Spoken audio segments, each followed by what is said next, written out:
네, 마태복음서 8장과 9장은 예수의 기적 이야기가 한데 모인 단락이라고 할 수 있는데요. 물론 이제 오늘 본문 외에도 마태복음 곳곳에 소위 기적과 치유 이야기들이 좀 산발적으로 좀 존재하기는 합니다만은 8장과 9장에는 좀 나름 긴밀하게 기적 이야기들이 모여 있기 때문에 일종의 그 기적 이야기의 집성문이라고 불리기도 합니다. 그러니까 마태복음서 5장부터 7장까지가 예수님의 가르침의 모음집이었다고 한다면 8장과 9장은 예수의 기적 행하시는 이야기가 모아진 그 집성문이라고 할 수 있을 텐데 그렇게 보면 이 복음서라고 하는 것이 아주 뭐랄까요, 그 명확한 의도를 가지고 구성된 그런 책이라고 우리가 볼 수 있을 겁니다. 그리고 마태복음서 4장의 마지막 부분에서 그 마태가 예수의 3대 사역을 가르침, 복음 선포, 질병의 치유라고 요약을 했는데 그 뒤 이어서 5장부터 7장까지가 이제 소위 예수의 가르침이 한데 모인 단락이라고 할 수 있다면 또 그 뒤를 이은 8장과 9장은 바로 예수의 치유 사역 이야기가 한데 모인 단락이라고 할 수 있겠죠. 그러니까 주님의 3대 사역을 마태가 나름대로 어떤 의도를 가지고 가르침의 모음집, 치유, 기적의 모음집 이렇게 모아두었다라고 볼 수가 있다는 겁니다. 여기서 우리가 알 수 있는 것은 뭐냐면요, 예수의 3대 사역 가운데 소위 질병과 아픔의 치유에 해당하는 적지 않은 경우가 소위 축귀 사역이었다라는 것을 우리가 알게 됩니다. 몸의 아픔도 치유하셨지만 적지 않은 경우가 그 사람을 지금 휘어잡고 있는, 장악하고 있는 그런 귀신의 세력에서 사람들을 해방시켜 주신 사역, 축귀 사역, 이것이 치유 사역에 적지 않은 부분을 차지하고 있다는 건데요. 현대적 의미에서 의학이 발달하지 않았던 시대를 살았던 고대인들, 사실은 성경은 우리가 오늘 하나님의 말씀이라고 읽고 있지만 이것은 무려 2000년 전에 기록된 책이기 때문에 아주 고대인들의 삶에 관한 이야기라고 할 수 있을 겁니다. 그런 고대인들은 소위 몸과 마음의 질병이라고 하는 것이 그 이면에 악한 세력이 작용한 결과라고 사실은 생각하는 그런 세계 속에서 살았다라는 것이죠. 물론 현대사회에서도 정신적인 질환과 악한 영에 사로잡힌 것은 분명히 구분되는 현상이라고들 얘기를 하기도 합니다. 저도 사실은 되게 재밌는 경험을 했는데 몇 주가 안 됐는데요. 밤에 이제 저희 집 2호가 학원이 끝나서 집에 데리고 오다가 그날 좀 비가 내리는 날이었는데 이제 어원터널을 이제 들어가기 전에 약간 좀 어두운 길을 가고 있었는데 여기 인도 쪽에 밝은 옷을 입은 한 사람이 우산을 쓰고 가고 있는 거예요. 그래서 혼자 속으로 생각으로 아이고 비 오는데 걸어간다고 고생한다 싶었는데 갑자기 앞에 차로 요 인도 쪽에 물이 고여 있는 걸 제가 못 보고 그냥 지나가는 바람에 물을 완전히 그냥 그쪽에다가 튀기고 갔거든요. 근데 이제 차를 금방 멈출 수가 없어서 한 30초 가다가 사과를 해야 되겠다 싶어서 다시 차를 돌려왔는데 그 사람이 없어졌습니다. 그래서 보이지 않는 거예요, 어디 갔는지. 그래서 저희 2호랑 같이 집에 돌아오면서 야 이거 귀신 아니냐 이거 막 심각하게 얘기를 하고 아빠 한번 블랙박스 확인해봐 했는데 좀 무서워서 확인을 못하고 진짜 귀신이었을까 봐요. 무서워서 확인을 못하고 그냥 넘어가고 이게 이제 차례대로 이제 지워지는 거라 지워졌을 텐데 네, 그랬던 경험이 있습니다. 미스테리입니다, 미스테리. 그러니까 어쨌든 현대 사회에서도 아무리 의학이 발달하고 과학적인 어떤 그 기술이 발달한 현대 사회에서도 사실은 의학이나 과학의 영역으로는 설명하거나 이해할 수 없는 그런 일들이 있다라는 것을 우리는 잘 알고 있습니다.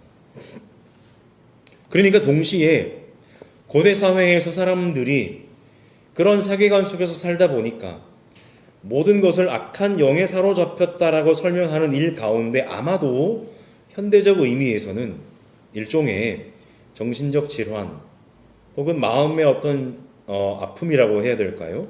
그런 일들이 있었을 경우도 충분히 존재했을 법하다라는 것이죠.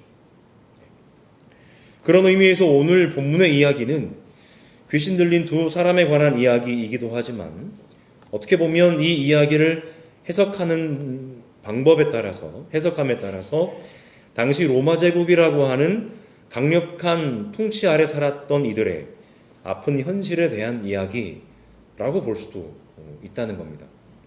오늘 본문을 함께 살피면서 우리에게 주시는 하나님 말씀을 함께 나누도록 할 텐데요.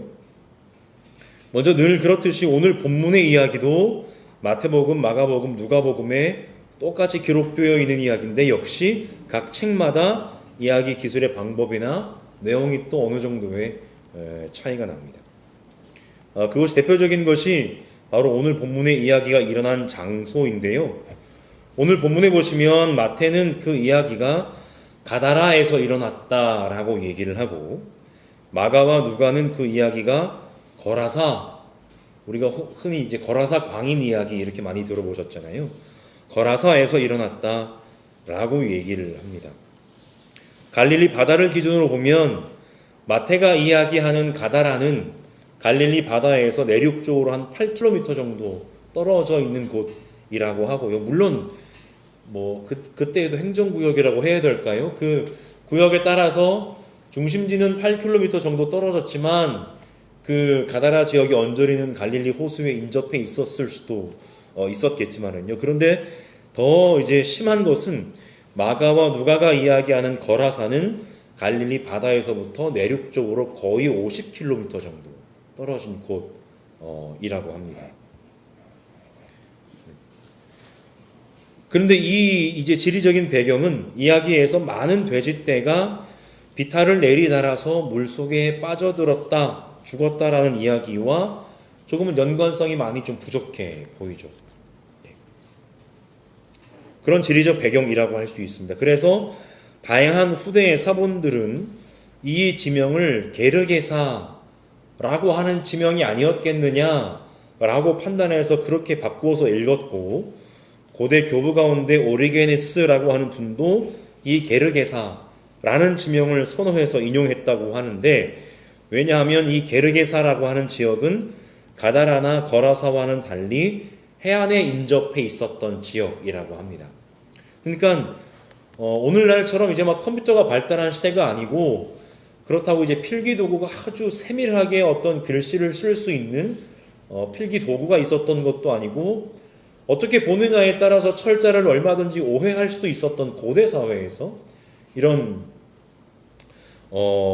이제 뭡니까 옮겨 쓰는 필사 작업을 하다 보면 좀 흔히 있을 수 있었던 그런 일이었을 것이다라고 우리가 이해를 하고 그냥 넘어가시면 될 것 같고요. 중요한 것은 어디서 일어났느냐가 중요한 것이 아니기 때문에, 여기서 중요한 것은 바로 이 지명들 모두가 데카폴리스라고 불리는 당시의 요단강 동쪽에 위치한 많이 헬라화된 그런 이방인들의 지역에 속한 곳들이었다는 것이죠. 그러니까 복음서의 기준에서 보았을 때에는 바로 이방의 땅, 이방 사람들이 사는 이방 지역의 땅이었다라는 겁니다. 그래서 데카폴리스라고 하는 이름도 10개의 도시들이라고 하는 뜻이지만 다양한 측면에서 헬라화된 지역이 많은 곳이었다라는 것이죠. 그래서 오늘 본문도 사실은 예수께서 바다 건너편 가다라 사람들의 지역, 가다라 사람들이 사는 지역으로 가셨다라고 마태가 이야기하고 있다는 겁니다. 그런데 예수께서 그곳에 가셨을 때 이 귀신 들린 두 사람이 무덤 사이에서 나오다가 예수와 딱 마주치게 되는데요. 근데 그 귀신 들린 사람들이 어찌나 사나웠던지 아무도 그 길을 지나다닐 수 없었다라고 본문은 얘기합니다. 아마도 길이 나 있긴 나 있었을 텐데 그곳으로 지나다니는 사람들이 없었다라는 겁니다. 말씀드렸던 것처럼 마가와 누가도 이 이야기를 하고 있는데 그들의 이야기를 조금 투박하게나마 섞어서 말씀을 드리면 이렇습니다. 마태가 그 사람을 두 사람이라고 얘기하는 것처럼과 달리 마가와 누가는 그가 한 사람이었다 라고 얘기를 하는데요. 그는 그 마을 출신이었습니다. 가다라라고 하는 그들에 의하면 거라사겠죠. 그 마을 출신이었는데 영문 모를 일로 그는 오랫동안 옷도 입지 않은 채 집에서 살지도 않고 무덤에서 살며 지내고 있었다라고 하는 것이죠.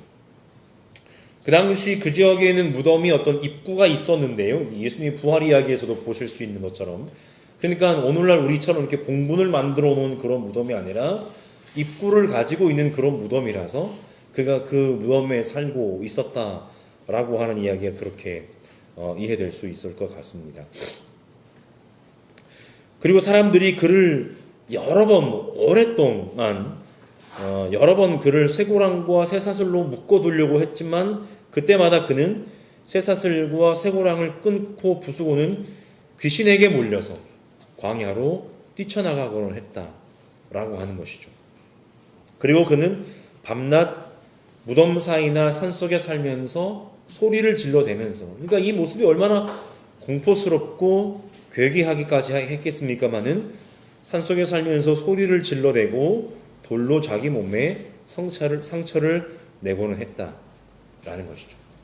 그러니까 이렇게 그 사람에 대해서 요약해 보니까 혹시나 지금까지 우리가 이 본문을 생각하면서 그 사람에게 가졌을 법한 상당히 난폭하고 폭력적이고 다른 사람들에게 위협을 가하고 해를 끼치고 사실은 이런 모습이었다기보다는 오히려 그 폭력을 자기에게 가하는, 자학하는 그런 모습에 가까웠다라는 것을 보게 되죠. 이것은 그 사람도 역시 어떤 의미에서는 어떻게 보면 악한 영적인 세력인 어떤 외부적인 힘의 또 다른 희생자였을 수도 있겠다 싶은 생각을 하게 만드는 모습이라는 겁니다. 그런 그가 예수를 보고는 와서 이렇게 외쳐서 말하죠. 하나님의 아들이여, 당신이 우리와 무슨 상관이 있습니까? 때가 되기도 전에 우리를 괴롭히려고 여기 오셨습니까? 라고 얘기를 합니다. 여기서 마태가 말하는 때라고 하는 것은 바로 종말론적인 의미를 가졌다라고 볼 수 있는데, 이는 예수께서 바로 종말의 심판자로서 다시 오실 분이라는 겁니다. 그런데 그 마지막 때를 기다리지 못하고 이렇게 빨리나 지금 자기를 멸하려고, 오히려 괴롭게 하려고 오셨습니까? 라고 하는 그런 질문인 것이죠. 그런데 이 질문 이후에 마태의 본문에는 없는 마가와 누가의 본문에는 이렇게 이야기가 진행되는데, 그들이 왜 이렇게 빨리 우리를 괴롭히려고 오셨습니까? 라고 질문한 것은 이미 그 전에 예수께서 그 귀신을 향해서 나가라고 명령하셨기 때문이라는 거예요. 그러니까 어떻게 보면 마태의 본문이 많은 부분 좀 축약되고 생략되었는데, 이것은 예수께서 가지고 계셨던 그 종말론적인 심판자의 권능을 조금 더 강화하기 위한 표현이라는 거죠. 마태의 본문을 보십시오. 예수님 딱 한마디 하십니다. 가라. 이 말씀밖에 안 하셔요. 그러니까 귀신이 쫓겨납니다. 그러니까 더 권능 있게 보이는 거죠. 그런데 마가와 누가의 그렇다고 예수의 권능이 덜하다는 의미는 아니고요. 가라고 말씀하셨기 때문에 그 귀신이 그렇게 얘기를 하니까 예수께서 그에게 이름이 뭐냐고 물어보실 때 그들이 뭐라고 대답합니까? 군대입니다. 우리가 수가 많기 때문에 붙여진 이름입니다. 라고 그렇게 얘기합니다. 혹시 많이 들어보셨겠지만 여기서 군대라고 하는 건 말 그대로 정말 군사 용어입니다. 당시의 로마 군대의 편제 가운데 하나인데 약 최대 5,000명까지의 병력으로 구성된 사단을 가리키는 레기온이라는 편제인데요. 아마도 이 표현은 그 귀신이 가지고 있었던 엄청난 힘을 묘사하기 위한 것이었을 수도 있습니다. 한번 예를 들어 보십시오. 한번 생각을 해보시면 마태에 의하면 두 사람, 마가와 누가에 의하면 한 사람이 로마 군대의 한 사단의 힘과 맞먹는 힘을 가진 귀신에 사로잡혀 있다는 겁니다. 그런 그가 과연 사람답게 살 수 있었을까? 라고 하는 것이죠. 그 힘에 짓눌려서요. 동시에 이 군대라는 표현은 로마라고 하는 가공할 권력의 압제 아래 눌린 사람들의 삶의 현실을 반영하는 것으로 볼 수 있습니다. 그들의 삶 또한 온전히 사람다운 삶은 아니었을 것입니다. 여러분, 대표적으로 요한계시록을 보시면 상당히 상징적인 어떤 그 악마화된 그런 대상을 이야기하고 있는데, 사실은 그것이 뭐냐면은 바로 로마의 권력을 겨눈 그런 표현이라고 하는 것.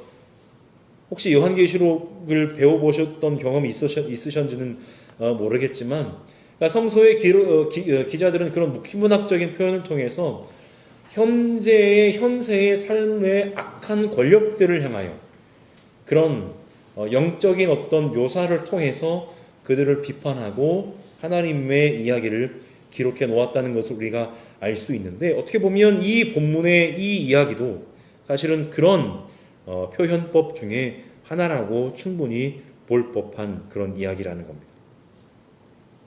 그런데 그 귀신은 자기들을 그 지역에서 쫓아내지 말라고 예수께 간청하죠. 뭔가 그 군대라는 이름의 귀신이 그 지역에 그대로 있음으로써 자기들에게 무언가 주어지는 바가, 무언가 돌아오는 것들이 있다라는 것이죠. 충분히 로마의 군대를 상징적으로 표현하고 있다라고 볼 수도 있는 부분입니다.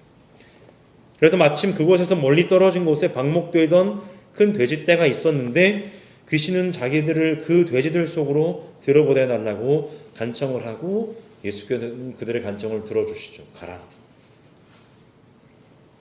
그런데 그 사람들에게서 나온 악한 귀신들이 돼지들 속으로 들어가자마자 마가에 의하면 거의 2,000마리나 되는 돼지떼가 바닷속으로 비탈을 내리달아서 바다에 빠져 죽는 일이 발생하고 맙니다. 그러니까 2,000마리의 귀신이라고 하는 것은 로마의 편제 중에 하나인 그 레기온의 구성, 최대가 5,000명이었지만 어떤 학자의 연구에 의하면 평균 한 2,000~3,000명 정도로 구성되어 있었다고 하는데, 그 숫자와도 이제 어느 정도의 관계가 있는 숫자라고 볼 수도 있을 겁니다. 이 장면은 악한 귀신이라고 하는 존재인 그들은 사람이나 동물이나 할 것 없이 온전한 삶을 사는 것을 방해하는 세력임을 드러내 보여주는 대목이라고 할 수 있습니다. 귀신의 이름도 군대였지만 오늘 본문에서 등장하는 돼지 역시 어떤 의미에서는 로마 군대를 상징하는 것으로도 볼 수 있는데요. 당시 팔레스타인에 주둔하고 있었던 로마군의 방패에 그려졌던 상징 가운데 하나가 바로 야생 수퇴지 그림이었다라고 합니다. 또 동시에 수천 마리 돼지떼가 바다로 달려가 수장되는 모습은 마치 출애굽 당시 이집트의 군대가 바다에 수장되는 모습을 연상하게 하는데, 오늘날 우리가 이런 본문을 어떻게 이해를 해야 될지는 또 한 번 공부와 해석이 필요한 본문이지만, 이것이 이야기하고자 하는 바, 그것은 바로 제국주의라는 이름을 가진 악한 세력에 맞서는 하나님의 싸움 이야기라고 볼 수도 있는 것이죠. 그 밑에 억눌린 사람들을 해방하시는 하나님의 싸움 이야기라는 겁니다. 그런데 안타깝게도 오늘 이야기는 예수의 기적 이야기를 통해 일반적으로 기대될 수 있는 것과 정반대의 내용으로 끝을 맺습니다. 그 이야기를 들은 그 읍내 주민들이 제발 좀 여기서 나가달라고 예수께 간청을 했다라는 겁니다. 그 이유가 무엇인지 명확히 알 길은 없지만 어떤 학자는 본문에서 사용되던 돼지떼가 로마 군대의 식량으로 사용됐을 가능성도 이야기를 하고 있습니다. 그렇다면 오늘 본문의 사건은 로마 군대의 식량을 모조리 죽여버리는 사건이기 때문에 일종의 로마 군대를 향한 반란으로 보였을 가능성도 있겠죠. 그렇다면 그 지역의 주민들은 다시 한번 거기서 로마에게서 되돌아올 폭력 앞에 두려움에 사로잡힐 수밖에 없었을 것이다 라고 생각을 해볼 수 있습니다. 어쨌든 결론적으로는 그들이 어떤 이유로든 예수를 환영하거나 환대하지는 않았다는 것이고, 그렇게 오늘 본문은 명확한 결론 없이 끝을 맺게 됩니다. 결론을 맺겠습니다. 오늘 본문은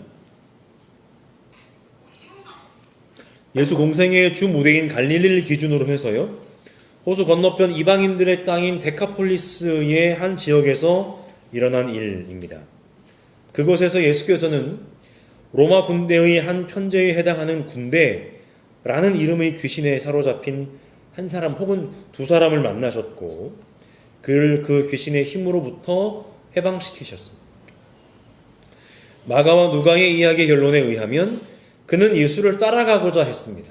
그런데 예수께서는 그에게 집으로 돌아가서 하나님이 너에게 하신 일을 다 이야기하여라 라고 말씀을 하셨고, 그 사람은 집에 돌아가서 가족들만이 아니라 데카폴리스 온 지역에 예수께서 자기에게 하신 일을 전했고, 예수에게 제발 좀 떠나달라고 간청했던 그 사람들이 그의 얘기를 듣고서는 다 놀랐다 라는 이야기로 끝을 맺습니다. 비록 예수를 향해서는 떠나달라고 간청했던 그 사람들이 좀 뒤늦게나마 하나님이 하신 일을, 큰 일을 듣고 놀라게 되었던 것이죠. 그들 가운데 또 얼마나 하나님을 믿게 되는 사람들이 생겨났을지는 또 알 수는 없겠습니다만, 제가 최근에 정신건강의학과 간호사의 이야기를 다룬 드라마를 봤는데요. 내용은 그겁니다. 다양한 모양의 폭력이 자행되는 현대사회에서 살아가는 마음이 아프고 시린 사람들의 이야기입니다. 그걸 보면서 어쩌면 2000년 전 당시에 군대라고 하는 이름을 가졌던, 또 그렇게 사람들을 짓누르고 했던 그 악한 힘이 오늘 현대사회에서도 살아서 움직이고 있다면 자본과 무한경쟁이라는 새로운 이름으로 여전히 활동하고 있을 수도 있겠다, 그런 생각을 한번 해보게 됩니다.